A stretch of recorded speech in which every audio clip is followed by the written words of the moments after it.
Bom te ver de volta. Boa noite a todos, Silvio, Jelaci. Bom te ver também. Boa noite. Paulo. O Zarag vai participar hoje, Paulo? Oi? O Zarag não vai participar hoje? Não, hoje não. Então, vamos iniciar. Nós estamos usando hoje o Zoom, né? Vai ser um pouco menos tempo. Daí vamos iniciar em seguida. Silvio, quem vai fazer a nossa prece? Silvio, fazer a prece, isso? Pode ser. Então vamos acompanhar nosso irmão na prece. Muito bem, meus queridos amigos e irmãos, peço a todos que procurem serenar seus pensamentos, serenar seu corpo físico neste momento, levar os pensamentos ao Mestre Jesus, à espiritualidade maior, os nossos mentores espirituais, pedindo a bênção da proteção, da inspiração e de harmonia neste momento, para que possamos aprender mais um pouquinho sobre a palavra do Cristo, possamos aproveitar bem esta reunião, este estudo, que cada um possa sair daqui, deste momento, um pouquinho melhor do que chegou. Agradecemos a Deus, ao Pai misericordioso, ao Mestre Jesus, aos nossos amigos da espiritualidade, pelo momento e a oportunidade de trabalho, de estudo e de aprendizagem. Muito obrigado, Senhor. Muita paz a todos. Que assim seja.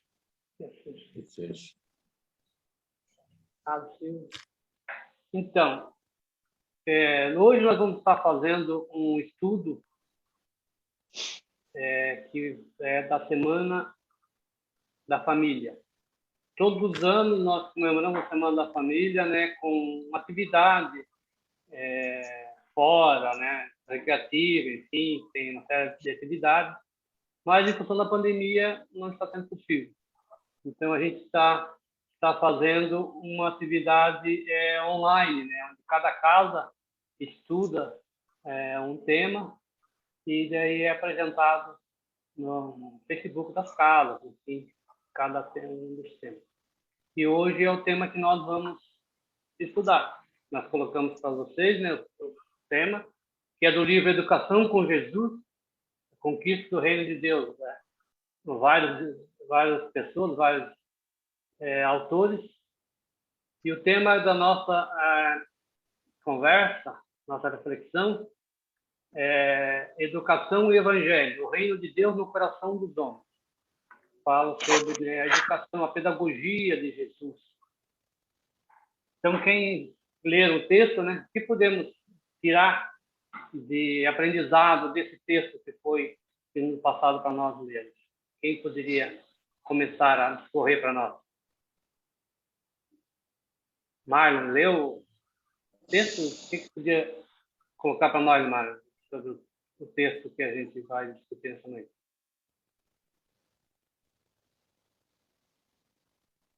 A pedagogia de Jesus, a importância, né, da pedagogia de Jesus nos dias atuais. Inclusive.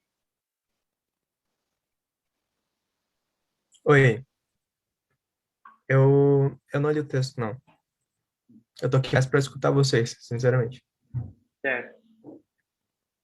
Silvio, podia colocar alguma coisa para nós sobre o texto? Bom, Jesus é a figura, né, a personalidade, o espírito mais importante para a humanidade, né? E a única figura perfeita, a única criatura perfeita que habitou a Terra até hoje. Então, tudo que emana de Cristo é perfeição, é completo, é extremamente útil e necessário para nós. E a parte educativa dele, então, nós dois aqui que somos professores e né, tem uma relação muito forte os ensinamentos do Cristo no âmbito da educação, nós somos suspeitos para falar. A educação é um processo contínuo de aprendizagem, né? Desenvolvimento humano, uma transformação contínua. E Jesus mostra isso porque desde 2000 anos para cá nós estamos aprendendo e nos transformando com ele, né? Com as poucas palavras que Jesus nos deixou no Sermão da Montanha e nos 33 anos de vida dele, a humanidade só melhora, mesmo que gradativamente, pouco a pouco, desde 2000 anos para cá. Muito bem. Como o texto diz bem, o autor diz bem no começo, né? A importância de Jesus, um dos fatos que demonstra a importância dele no planeta em si, é que foi o único personagem, vamos dizer assim, citando alguns outros que vieram antes dele, que dividiu, né, a nossa história em antes e depois dele. Então, veja, essa já é a importância, né? Então, existe a história antes de Jesus e depois de Jesus. Mas uma pergunta para a gente, para a reflexão: que tipo de educador foi Jesus? O Silvio falou, né? Temos muitos educadores, vocês são educadores, né? 2 professores, educadores. Temos tantos educadores de forma mais ampla. Mas que tipo de educador podemos encaixar Jesus para nós no dia de hoje? Podemos considerar? Educador de almas. Educador de alma. Muito bom. Quer complementar, Paulo?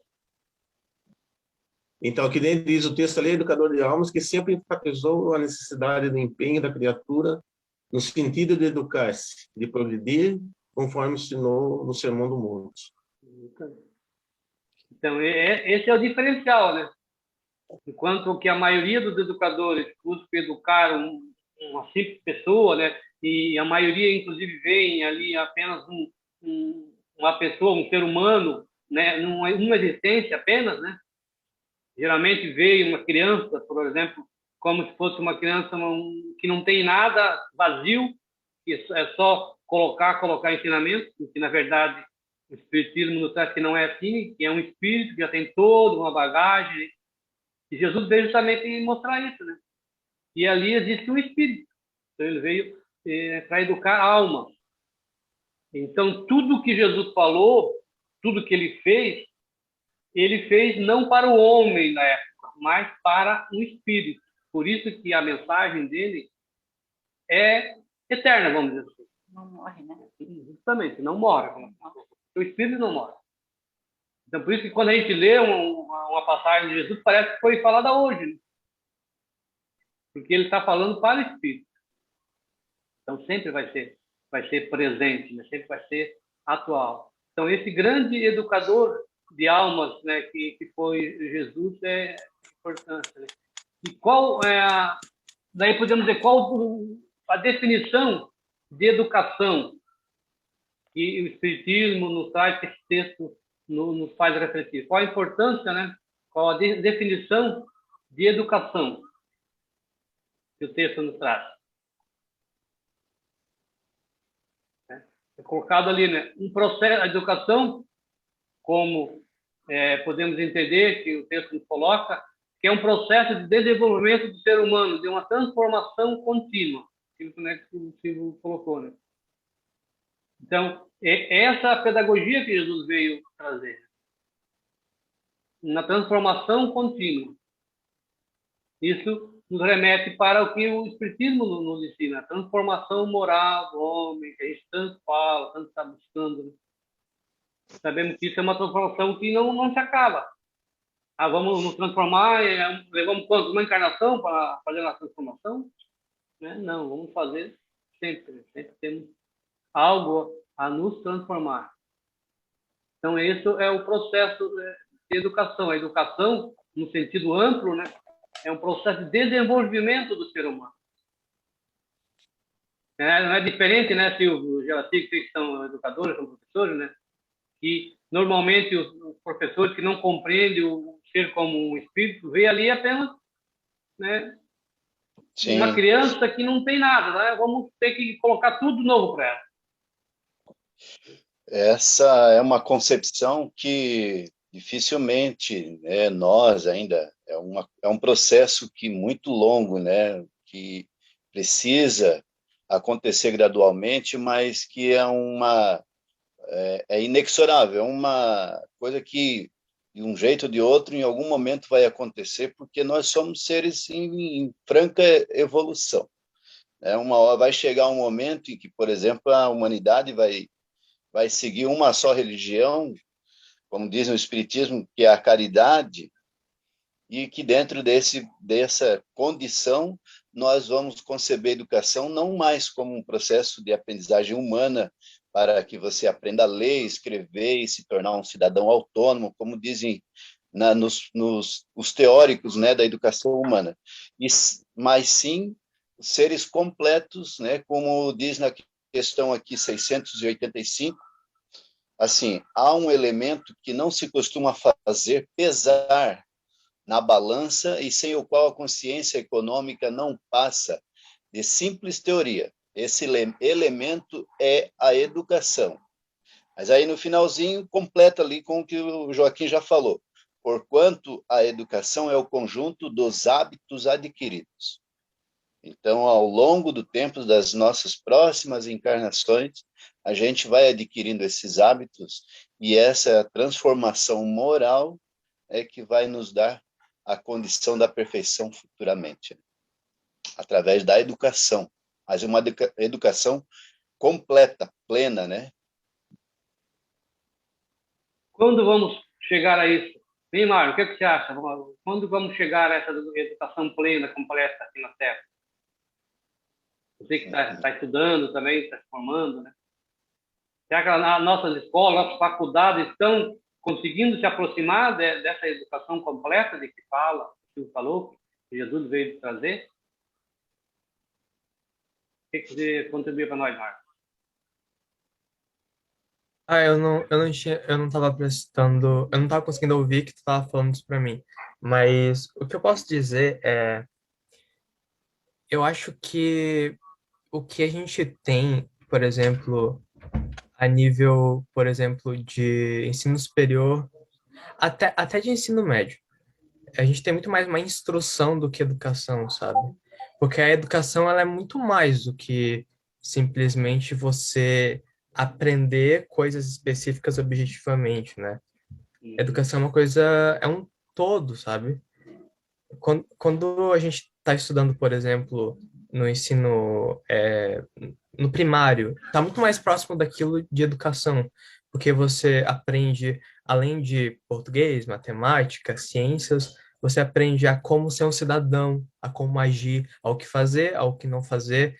Tu aprende, do ponto de vista moral, o certo, o errado, o melhor, o pior, o bom. Tu aprende a agir em sociedade. Então, nesse sentido, eu acho que,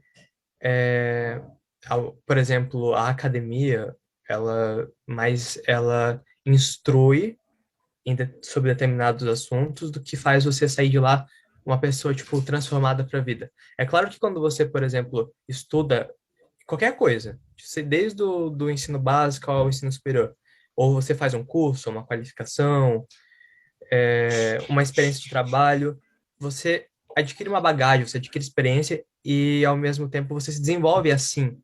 Só que, do ponto de vista da educação, por exemplo, educação superior, não é bem exatamente uma educação, porque não é uma coisa completa. É. É o meu ponto de vista. Interessante, né? Acho que é bem isso mesmo, né? Talvez a criança ela é passado mais de educação do que instrução. Já na fase adulta realmente é mais instrução. Ou seja, é um modelo que ainda tem que perseguir, né? Nós aqui na Terra, né?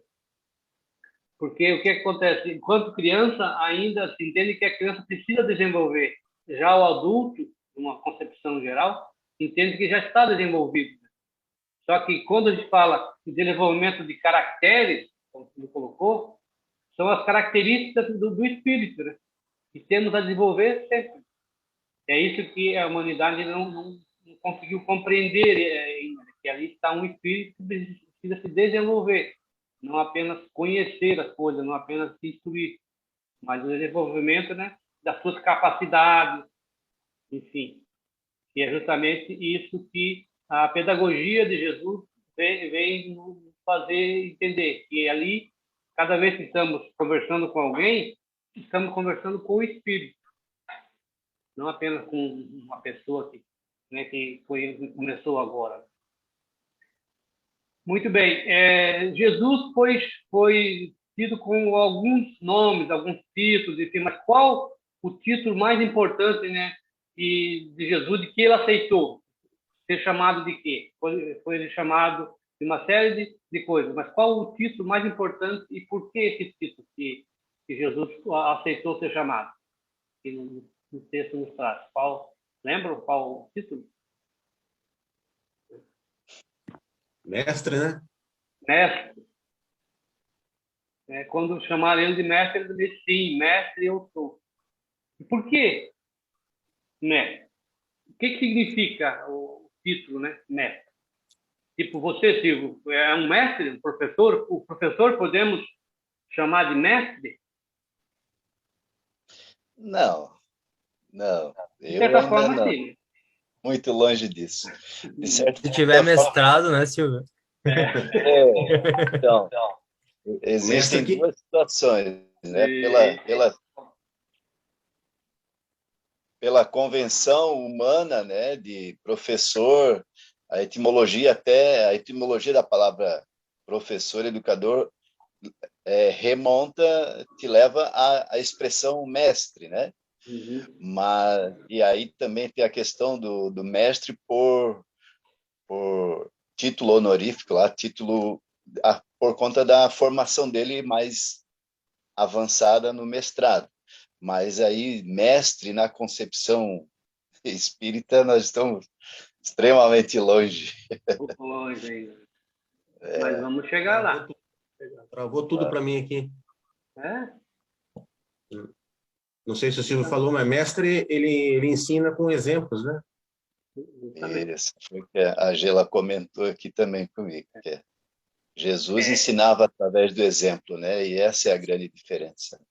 Nós ainda não conseguimos fazer isso. Vivencia o que ensina, né? Não é só da boca para fora. Esse é o ponto essencial que é colocado, né? A gente tem que refletir essa diferença de mestre. Como foi colocado, né?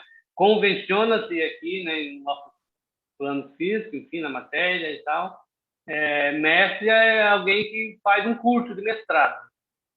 Então, teoricamente, pode ser chamado de mestre. Mas, na palavra bem profunda, bem ampla, mestre, a diferença do professor, o mestre é aquele que ensina pelo exemplo, principalmente pelo exemplo. Também através da palavra, mas exemplifica. Então, a maioria de nós, a maioria dos professores que a gente conhece, apenas, como o Marlon colocou, ele instrui, passa a instrução. Não educa, e principalmente não educa o ser, o espírito. Então, o mestre, o verdadeiro mestre, no caso específico de Jesus, ele ensina o ser a ser melhor, a praticar boas ações, enfim, e principalmente ele exemplifica. Nós não temos essa condição. A maioria das vezes, o que a gente fala, a gente não consegue fazer ainda, né? Então, o grande diferencial do mestre é esse, aquele que coloca na prática aquilo que diz. Meio está chegando aí. Então, seguindo em frente, o texto também nos fala outra questão, a missão, a verdadeira missão de Jesus. Qual a principal? Dentre tantas missões, mas a principal missão de Jesus. O texto nos coloca. Diz Jesus, a missão principal de Jesus é a renovação da humanidade. Ele veio para renovar a humanidade, preparando assim, né, o reino de Deus na Terra. Essa é a grande missão de Jesus. Oi? Renovação da humanidade pela educação do ponto de vista do Cristo, né? Pela educação. Então, do ponto de vista de Jesus, com a prática dos ensinamentos de Jesus, e o dia que a humanidade conseguir colocar em prática os ensinamentos de Jesus, vamos estar nos renovando, e através da educação. Boa noite, Meire. Porque, como diz, a educação é... O que é educação, né? Transformação, né? É desenvolvimento de caracteres. Então, nós temos características próprias. E, muitas vezes, o próprio ensino não permite que desenvolvamos essas características. Poda, muitas vezes, né, Mário? Na faculdade é isso, né? Você tem que seguir aquele roteiro, sigo com o professor também, mas de criança sabe disso. Tem um roteiro para seguir, você não pode ampliar muito. Já, como é que você vai desenvolver caracteres daquela questão que você não consegue fazer ela desabrochar, desenvolver, enfim. Então, o dia que nós conseguirmos, por exemplo, na questão das crianças, termos escolas em tempo integral, vai se conseguir trabalhar melhor esse desenvolvimento.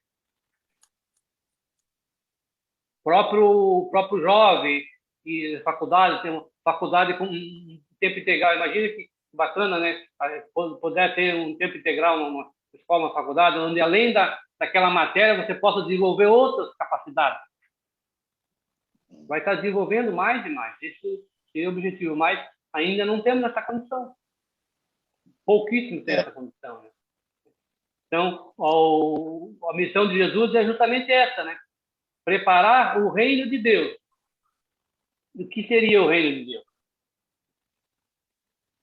É a tranquilidade, a paz do espírito, né? A evolução espiritual de cada um. Desenvolver o Deus que está em nós. Ele falou, vós sois Deus. Então, onde está Deus? Aqui ou ali? Não, Deus está em nós.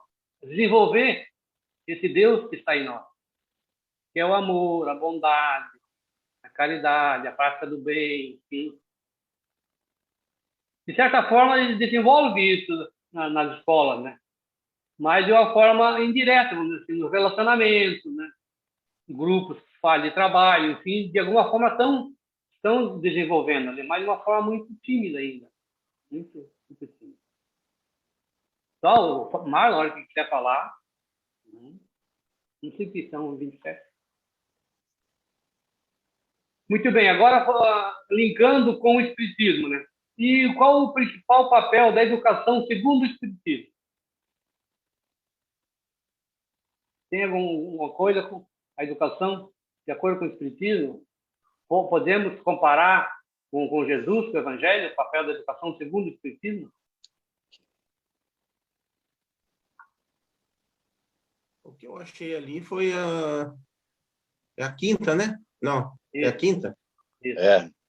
Pelo que entendi, é o reconhecimento e afastamento das más paixões e vícios, a suspensão do orgulho e do egoísmo e na inclinação ao bem, buscando sempre ações fraternas e pacificação. Justamente.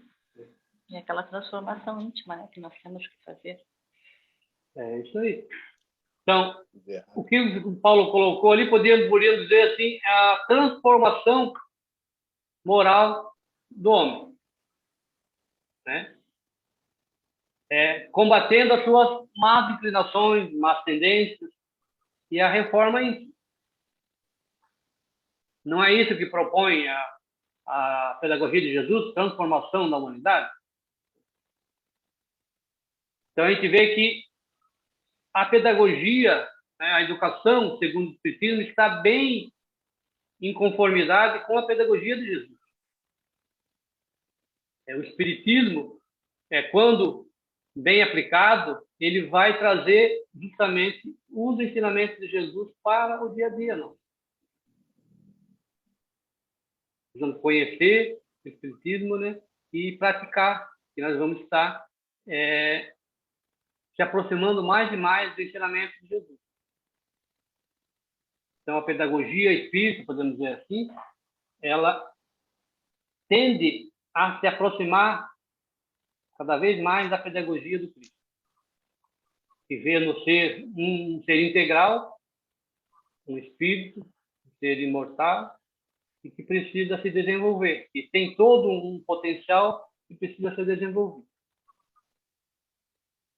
Hoje ainda a Terra, a humanidade não consegue entender isso aí, né?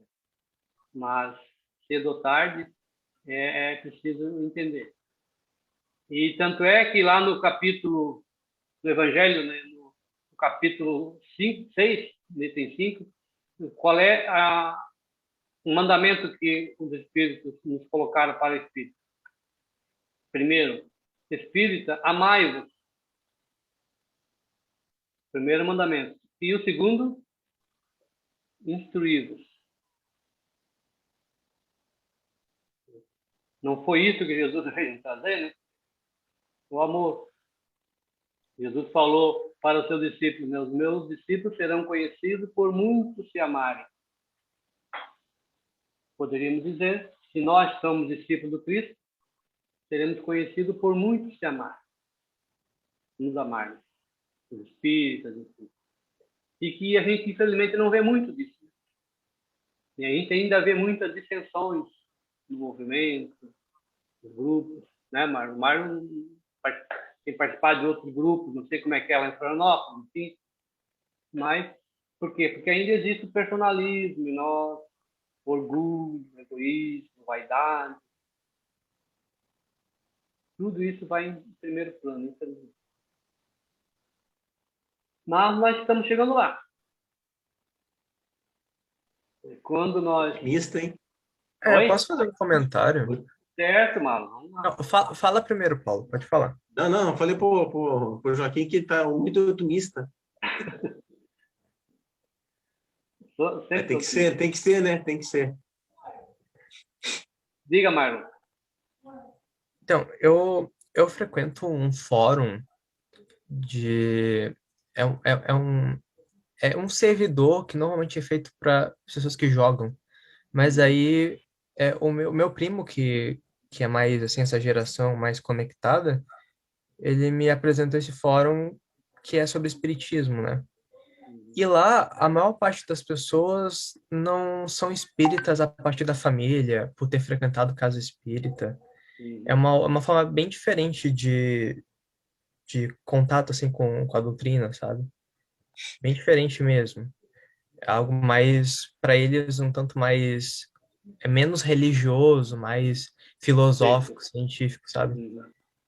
E eu falei para eles, né, que a gente tem essa divergência no movimento espírita desde que o espiritismo veio para o Brasil, que são as casas espíritas que são mais alinhadas à federação e as que não são, que têm práticas que a gente entende que não são espíritas por si só, que não deveriam ser feitas, não exatamente não deveriam ser feitas, mas que não são práticas espíritas. E a gente, por exemplo, eu fui sempre, me criei no SEAC, né, e sempre me relacionei com as pessoas de casas espíritas federadas, só que eu acho tão interessante a quantidade de gente que conhece uma casa espírita porque foi fazer um tratamento de bioenergia lá na casa espírita não sei das quantas, que foi fazer um tratamento depois que fulano desencarnou. Muitas pessoas conhecem o espiritismo por essas casas espíritas que fazem esses trabalhos. Então, eu vejo que, do ponto de vista objetivo, claro, eu sempre estou inclinado a seguir a doutrina espírita da forma como é orientado a federação. Mas, de um outro ponto de vista, é bom que essas casas existam, porque elas fazem um papel que a gente pode não achar que é o ideal, mas essas várias pessoas acabam conhecendo o espiritismo por isso, sabe? E não sei se vocês entenderam exatamente o que eu quis dizer, Sim. mas eu acho que e concordo plenamente. na prática todo mundo quer um objetivo em comum, né? As pessoas que, assim, muitas pessoas conhecem o espiritismo no Brasil porque estão num momento de dor, porque querem esclarecimento, porque querem conforto, porque querem o que a doutrina se propõe a ser, uma doutrina consoladora. E a gente, mais do movimento espírita federativo, a gente entende que a instrução, o estudo, o conhecimento, o esclarecimento através do esclarecimento por si só é algo que basta, é suficiente. Tem casos espíritas que fazem trabalhos diferentes, mas eu acho legal que uma pessoa vá numa casa espírita e se sinta bem, se sinta confortável, se sinta bem recebida, se saia melhor do que saiu. E se essas casas oferecem de alguma maneira isso é muito bom. Sem dúvida. Muito bom a tua colocação. Pena que não temos o tempo necessário para a nossa discussão, mas o Espiritismo é o Evangelho redivivo. Ou seja, é Jesus de volta, de forma simples, como ele pregou. E Jesus dizia que ele não veio para os sãos, mas sim para os doentes. Então, se o Espiritismo é o Evangelho de Cristo, tem essa máxima. O Espiritismo não é para os bons, não é para os sãos, mas sim para os doentes, ou seja, aquele que necessita. E muitas vezes o que necessita, ele não está necessitando de uma palestra, mas sim de algo. Então, todos os casos, todos os pontos de luz do Evangelho que existe na Terra, não importa as denominações, são importantes. Todos os centros espíritas também são importantes, são pontos de luz. Entende também que é preciso ter uma organização mínima. Por isso que existe uma organização, as federações, enfim, que organizam, de certa forma. Porém, aqueles que começam de formas diferentes também são importantes, necessários, e precisam de ajuda, muitas vezes, e às vezes são negadas em determinadas organizações. Então, a gente precisa entender que todos fazem parte de um rebanho maior, grandioso. E como o Mário colocou, é bem assim. Muitos de nós procuramos Jesus pela dor, procuramos a doutrina espírita pela dor. Então, precisamos entender e aceitar isso. Então, tanto é que a nossa federativa, a Federação Espírita Catarinense, ela está buscando cada vez mais chamar para participar das atividades todos os centros espíritas, independente de ser afiliado ou não. Não tem essa que é afiliado. Lógico que se a pessoa é afiliada, ela pode ter, né, tem poder de voto nas reuniões, enfim, porque participa da federação. Mas aquele que não é afiliado deve participar, sim, sem problema. Sem problema nenhum. Boa noite, Neuza. Bom Boa noite para vocês. Oi, Sandra. Boa noite. Então, pessoal, nós estamos chegando à nossa hora. Queremos agradecer imensamente a todos. E para a gente finalizar, né, a nossa reflexão é a respeito da educação, de uma forma geral. E a educação abrangente que Jesus veio trazer. A educação, a pedagogia de Jesus, que é uma pedagogia que fala do espírito, não pura e simplesmente do homem material, do homem terreno. É essa pedagogia que a doutrina vem nos trazer também.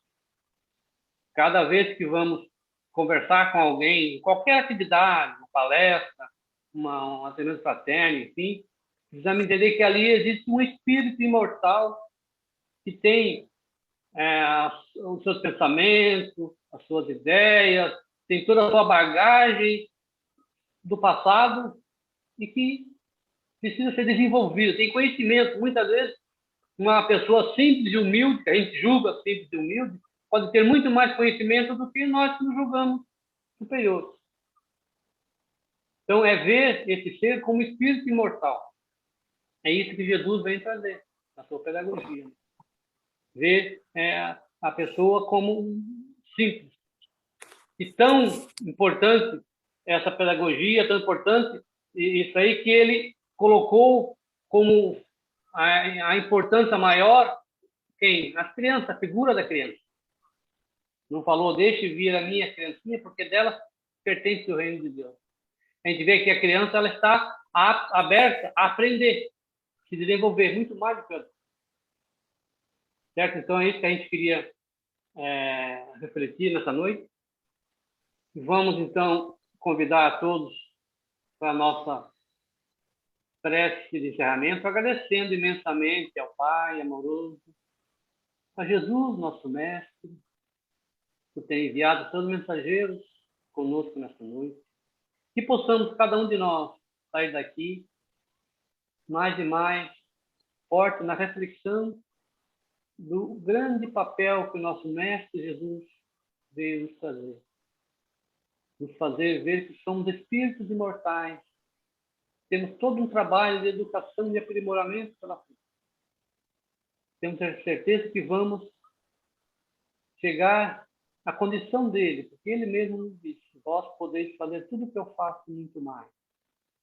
Com a ajuda do Mestre, chegaremos lá, com certeza, o mais rápido possível. Muito obrigado, Senhor. Que assim seja. Assim seja.